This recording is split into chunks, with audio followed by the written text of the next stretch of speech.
Les textes liturgiques du samedi 29 avril 2023. Première lecture. L'Église se construisait, réconfortée par l'Esprit Saint. Actes des Apôtres 9, 31-42. Lecture du livre des Actes des Apôtres. En ces jours-là, l'Église était en paix dans toute la Judée, la Galilée et la Samarie. Elle se construisait, et elle marchait dans la crainte du Seigneur, réconfortée par l'Esprit Saint, elle se multipliait. Or, il arriva que Pierre, parcourant tout le pays, se rendit aussi chez les fidèles qui habitaient là. Il y trouva un homme du nom d'Énéas, alité depuis 8 ans parce qu'il était paralysé. Pierre lui dit, « Énéas, Jésus-Christ te guérit, lève-toi et fais ton lit toi-même. » Et aussitôt il se leva. Alors tous les habitants de l'eau et de la plaine de Saron purent le voir, et ils se convertirent en se tournant vers le Seigneur.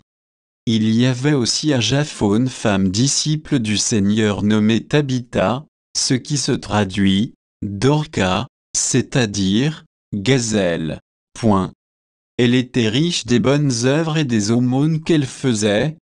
Or, il arriva en ces jours-là qu'elle tomba malade et qu'elle mourut. Après la toilette funèbre, on la déposa dans la chambre haute. Comme l'eau est près de Jaffa, les disciples, apprenant que Pierre s'y trouvait, lui envoyèrent 2 hommes avec cet appel, « Viens chez nous sans tarder ».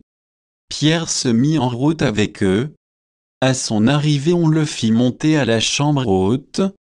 Toutes les veuves en larmes s'approchèrent de lui. Elles lui montraient les tuniques et les manteaux confectionnés par Dorcas quand celle-ci était avec elle. Pierre mit tout le monde dehors, il se mit à genoux et pria, puis il se tourna vers le corps, et il dit, « Tabitha, lève-toi. » Elle ouvrit les yeux et, voyant Pierre, elle se redressa et s'assit. Pierre, lui donnant la main, la fit lever puis il appela les fidèles et les veuves et la leur présenta vivante.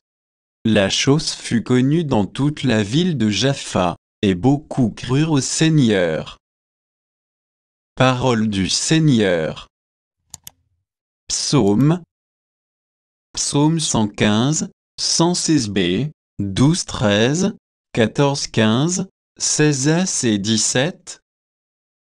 Comment rendrai-je au Seigneur tout le bien qu'il m'a fait? J'élèverai la coupe du salut, j'invoquerai le nom du Seigneur. Je tiendrai mes promesses au Seigneur, oui, devant tout son peuple. Il en coûte au Seigneur de voir mourir les siens.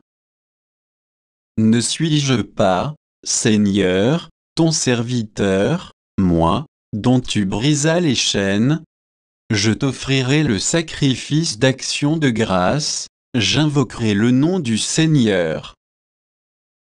Évangile. Seigneur, à qui irons-nous? Tu as les paroles de la vie éternelle. Jean 6, 60-69. Évangile de Jésus-Christ selon saint Jean.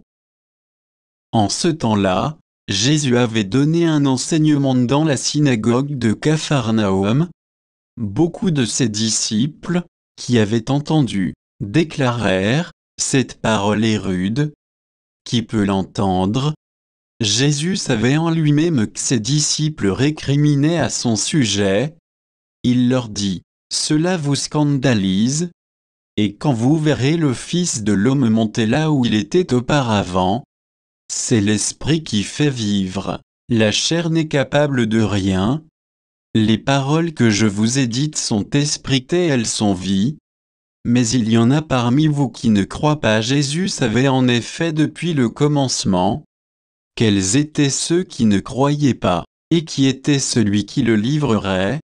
Il ajouta, « Voilà pourquoi je vous ai dit que personne ne peut venir à moi si cela ne lui est pas donné par le Père. » À partir de ce moment, Beaucoup de ses disciples s'en retournèrent en et cessèrent de l'accompagner. Alors Jésus dit aux 12, « Voulez-vous partir, vous aussi ?» Simon-Pierre lui répondit, « Seigneur, à qui irions-nous? Tu as les paroles de la vie éternelle. Quant à nous, nous croyons, et nous savons que tu es le Saint de Dieu. » Acclamons la parole de Dieu.